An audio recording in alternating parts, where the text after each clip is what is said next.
Welcomes, dear viewers.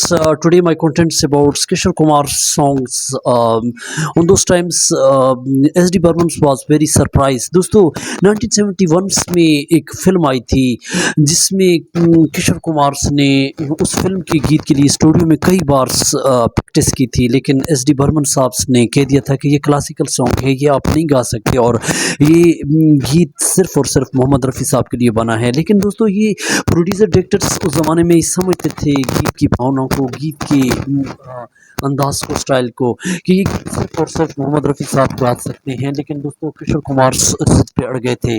और दोस्तों ये 1971 में जो उस ज़माने में फिल्म आई थी और इस गीत को तकरीबन 7 दिन तक किशोर कुमार स्टूडियो में इस पर प्रैक्टिस करते रहे।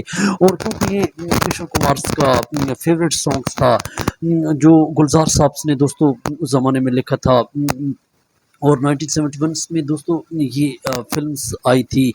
और दोस्तों इसमें कई बार किशोर कुमार ने रिटेक्स किए, लेकिन फाइनल रिटेक्स में जो ये क्लासिकल सॉन्ग था और रफ़ी साहब को वो बुलाना चाहते थे, लेकिन फाइनल टेक्स में 7वें दिन में जो किशोर कुमार ने दोस्तों ये गाया था।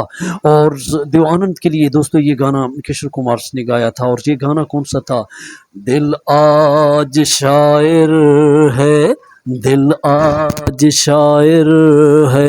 दोस्तों ये गाना जो किशोर कुमार ने 1971 में देव आनंद के लिए गाया था। और दोस्तों S.D. बर्मन साहब 7वें दिन इस गाने को सुनकर, किशोर कुमार की आवाज़ को सुनकर बड़े हैरान रह गए थे। और ये माने की जो गीत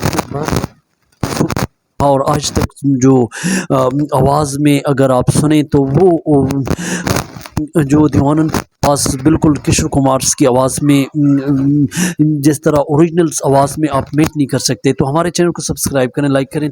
दोस्तों ये एक छोटी सी घटना साझा की है। Thank for